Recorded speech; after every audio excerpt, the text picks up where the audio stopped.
Hello. Hello. I'm amazed that I do this for a living because I have a lot of anxiety. And I've gotten it under control, but when I was a kid, I had anxiety attacks. The first anxiety attack I ever had, I was at the circus. And I was having a good time until the tightrope walker came out. And that's when I realized I couldn't breathe. You know, I was just sitting there like, oh, what is he doing up there? Why are you all applauding this guy? He could die at any second. And that's what it feels like watching Joe Biden give a speech. Every time he starts a new sentence, I'm like, oh, he's not gonna make it, oh my God. Then somehow he gets to the end, turns around, gets on a bicycle. I'm like, no, Joe, no. I mean, people say Biden's memory is going, but I don't know. He's never missed a payment to Israel. That joke kills at my college shows, I'll tell you that.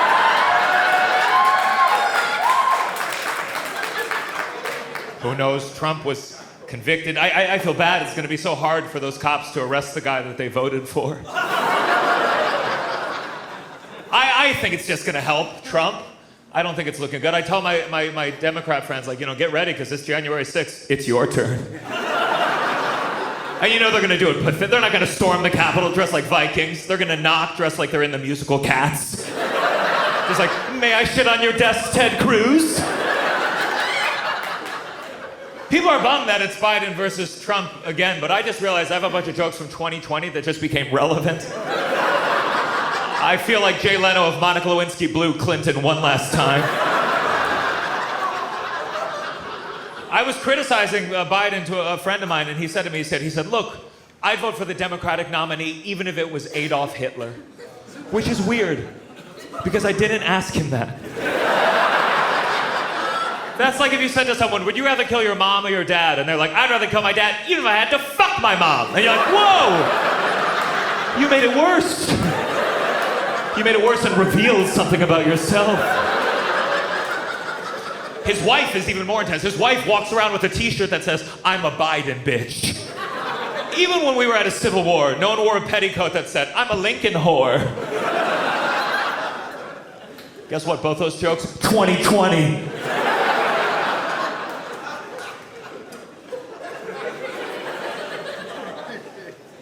I was recently doing shows in Richmond, Virginia, and if you don't know, Richmond used to be the capital of the Confederacy until they moved it to Florida. And they have dozens of Civil War museums, and then they actually have their own Holocaust memorial, and I think it's their way of being like, we all fuck up sometimes, right, guys? And it's very small. They had like one shoe. So when I was done with that, I went to one of these Civil War museums. It's a real one there. It's called the Civil War Museum, and it's huge. It's got all these exhibits. It's very good. My only complaint with the Civil War Museum, it wasn't quite clear who won the Civil War based on the things they were selling in the gift shop. Like they had a CD for sale where it was a real CD. It was half Union songs, half Confederacy songs, which is like a book called The Diary of Anne Frank and Kanye West. And obviously, I didn't buy the CD. Of course not. What if it slaps?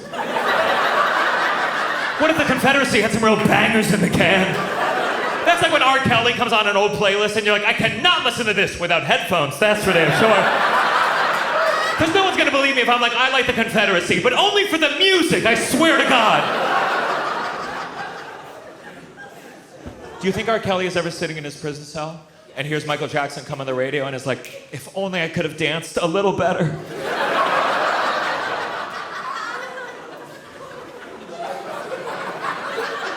My little sister's a big Taylor Swift fan, and she gets cocky about it. The other day she told me, she said, Taylor Swift is more famous than Michael Jackson ever was. And I was like, well, to find that out, she's gonna have to molest some kids. Because there's loving someone's music and there's loving it despite the allegations. Let's see Taylor shake that one off and then we can talk.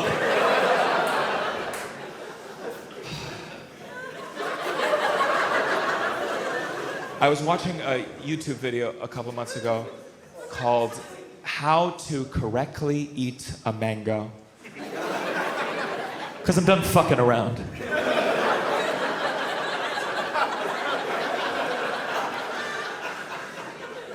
And before the video, there was one of those ads. You know those ads? I could skip it after 5 seconds, but I ended up watching the whole 13-minute ad. And it's because it was an ad for this charity. It was very moving. It was an ad for this charity that gives reconstructive surgery to babies born with cleft palates. And it was very moving. It bounced around, but it kind of focused on this one baby who was almost adorable. And I was, let me finish. They're the ones raising money for this shit, not me, okay? In fact, I was so moved, I've never done this with a YouTube ad, I went to the link, I donated $5. And they had a little box, you could write the parents, so I was just like, I hope that's enough to close the gap. But, oh, I'm sorry, did you donate $5? Then shut the fuck up and let me finish this joke. Because I spent so long watching it that now all my ads are for cleft palate babies. And it's the same one every fucking time. And I want to help them. I gave $5 if you recall. But sometimes I get home, I just want to watch bloopers from The Office without fucking God's bloopers first. And I didn't know how to make it go away. I deleted my history, didn't work. I changed browsers, didn't work. And then I donated $6 to Planned Parenthood. Baby disappeared.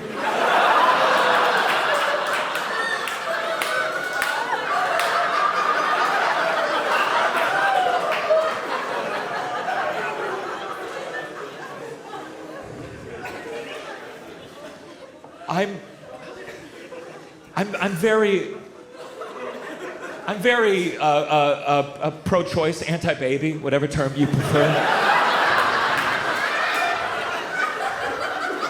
Even if you're pro-life, and I think it was a mistake coming here tonight, but even if you are, I don't think it's some a victory for making abortion illegal, but only in some states. Because then the only people that you're forcing to become parents are the ones who don't have the resources to travel to a state where abortion is legal. And those aren't the kind of parents you want. Think about, how are you gonna be a good mom if you can't even get your kid aborted? We need parents who are willing to go the distance. You couldn't go to Planned Parenthood once, but you're gonna go to all his soccer games? Get the fuck out of here, dude.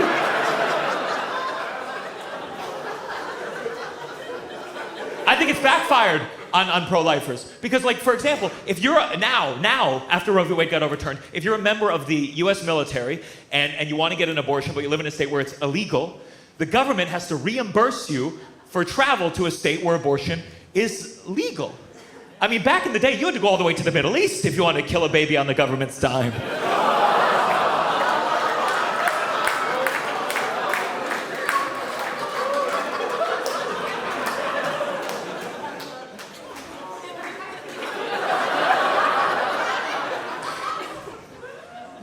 Whenever the Supreme Court comes out with a conservative decision, my girlfriend gets very upset, and so do I, because I have to write a new joke. But my girlfriend, she minored in political science, so she gets philosophical about it. She goes on this rant about, she says the problem is lifetime appointments. She says it's such insanity that America, part of it was leaving the monarchy, yet somehow we have this incredibly important position that once you get it, you just get to hold on to it until you die. And then in the same breath, my girlfriend tells me she wants us to get married someday. And I'm like, baby, don't be such a fascist. I love her, but we've been together almost 4 years. It's time for an election. And don't get me wrong, she has my vote, but after 2 terms, let's get a black woman in there.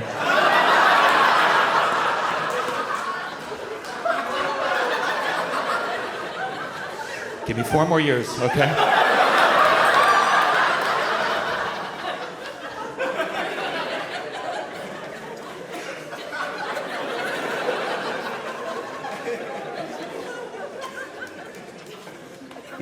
I'm thinking about my future. Whether I want to stay in America for the rest of my life. I think some of us, we feel that those rumblings. And what's cool about this, I get to travel around the country. I've been to Europe recently. Sometimes I think about that. I was in Montreal, which I really loved. If you've never been to Montreal, there's so many French and English speakers in Montreal that even if you go to like a Starbucks, the barista preemptively will be like, bonjour, hi. And I took 8 years of French in school, so every time I'd be like, bonjour. And they'd be like, comment j'étais pour vous aider? And I was like, well, the jig is up. I was hoping to talk about numbers pretty exclusively, but I will have un frappuccino.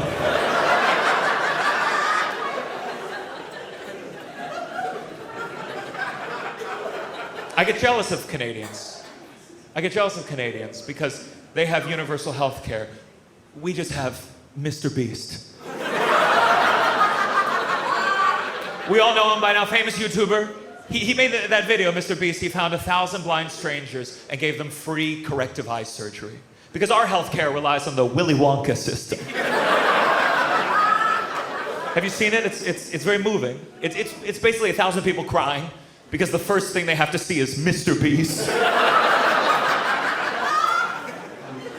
And people say that he's generous, but I don't know if he films every generous thing that he does. It's kind of pathetic, filming strangers to build up your YouTube following.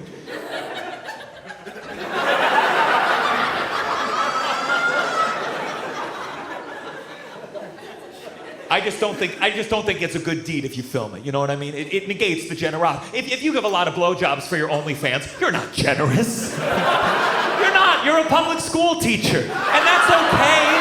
There's nothing wrong with that, but it's not a selfless act. I don't even hate Mr. Beast. I hate that my dad loves Mr. Beast. Because he's very conservative. I know a lot of conservatives that love Mr. Beast. It's like they can understand the concept of universal health care, but only when it's presented to them on YouTube. The same way they only support trans people on Pornhub.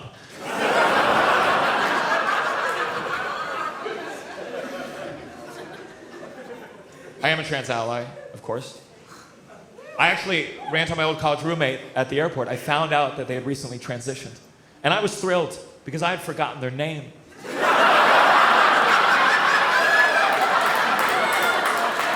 I wish everyone I've ever met would transition.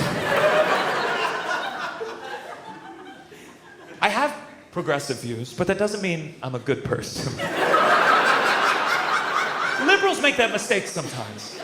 I have a more conservative friend, and he has views that really, he's one of those guys, and we all know those guys, who's like, you see this article?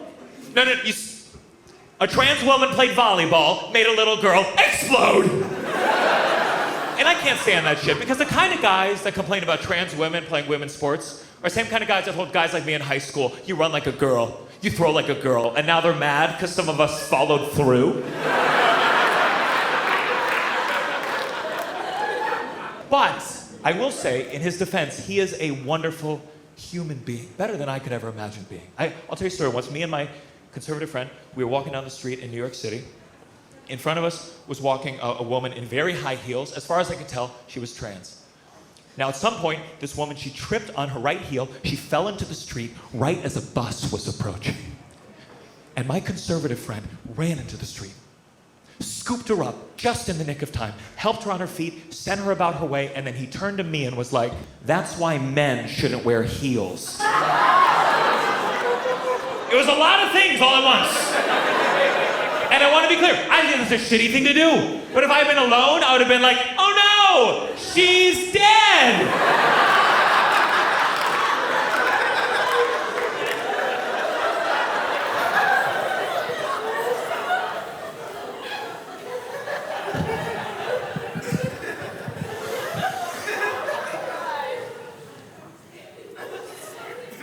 I come from a fucked up family.